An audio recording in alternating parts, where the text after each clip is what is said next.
RK நகர் தொகுதி மக்களை வாழ்நாளில் ஒருபோதும் மறக்க மாட்டேன் என செல்வி ஜெயலலிதா தெரிவித்துள்ளார். சென்னை ஆர்கே நகர் தொகுதியில் பல்வேறு நலத்திட்டங்களை தொடங்கி வைத்து பேசிய அவர், தன்னை சட்டப்பேரவைக்கு தேர்ந்தெடுத்து முதலமைச்சராக்கிய ஆர்கே நகர் தொகுதி மக்களுக்கு நன்றியை தெரிவித்துக் கொண்டார். கடந்த 5 ஆண்டுகளாக செயல்படுத்தி வரும் திட்டங்களை பட்டியலிட்ட ஜெயலலிதா, அனைவருக்கும் கல்வி வழங்க முக்கியத்துவம் அளிக்கப்பட்டு வருவதாக கூறினார்.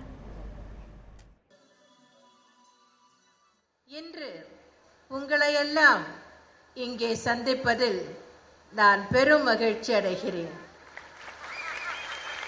இங்கே மட்டுமல்ல, ஆர்கே நகர் தொகுதிக்குள் நான் நுழைந்தவுடன் வழி நெடுகிலும் இங்கே வந்து சேரும் வரை சாலையின் இருமருங்கிலும் இத்தொகுதியைச் சேர்ந்த ஆண்களும் பெண்களும் இளைஞர்களும் குழந்தைகளும் சுட்டெரிக்கும் வெயிலில் என்னை வரவேற்க காத்திருந்ததை பார்க்கும்போது என் உள்ளம், என் நெஞ்சம் நெகிழ்ந்தது.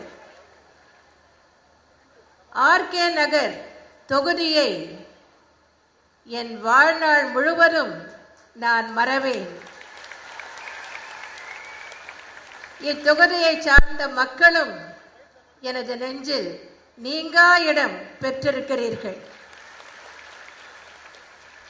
என்னை தமிழ்நாடு சட்டமன்ற பேரவைக்கு தேர்ந்தெடுத்து முதலமைச்சராக ஆக்கிய இந்த ஆர்கே நகர் தொகுதியில் நடைபெறும் அரசு விழாவில் பங்கேற்று 180 கோடியே 41 லட்சம் ரூபாய் மதிப்பிலான பல்வேறு புதிய திட்டங்களை துவக்கி வைத்ததிலும் 193 கோடியே 26 லட்சம் ரூபாய் மதிப்பிலான பல்வேறு திட்டங்களுக்கு அடிக்கல் நாட்டியதிலும் நான் எல்லையற்ற மகிழ்ச்சி அடைகிறேன். பல மணி நேரம் மின்வெட்டு என்ற நிலையை மாற்றி இன்றைக்கு மின்வெட்டே இல்லை என்ற நிலை தமிழகத்தில் ஏற்படுத்தப்பட்டுள்ளதாகவும் முதலமைச்சர் செல்வி ஜெயலலிதா தெரிவித்தார்.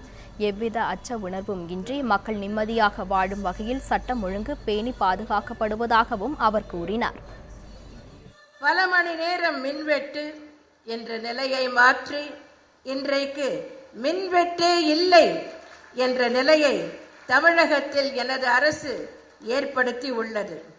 எவ்வித அச்ச உணர்வும் இன்றி மக்கள் நிம்மதியாக வாழும் வகையில் சட்டம் ஒழுங்கு பேணி பாதுகாக்கப்படுகிறது. பல்வேறு புதிய தொழில்கள் துவங்கப்பட்டுள்ளன. உட்கட்டமைப்பு வசதிகள் மேம்படுத்தப்பட்டுள்ளன. புதிய வேலை வாய்ப்புகள் உருவாக்கப்பட்டுள்ளன. எண்ணிலா மக்கள் நல திட்டங்கள் செயல்படுத்தப்பட்டு வருகின்றன. அம்மா உணவகங்கள், அம்மா குடிநீர், அம்மா உப்பு, அம்மா மருந்தகங்கள், அம்மா சிமெண்ட் என எண்ணற்ற மக்கள் நலன் காக்கும் திட்டங்கள் செயல்படுத்தப்பட்டு வருகின்றன. மக்களை நாடி அரசு என்பதற்கேற்ப பொதுமக்களின் குறைகளை களைய அம்மா திட்டம் மற்றும் அம்மா சேவை மையம் ஆகியவை செயல்படுத்தப்பட்டு வருகின்றன.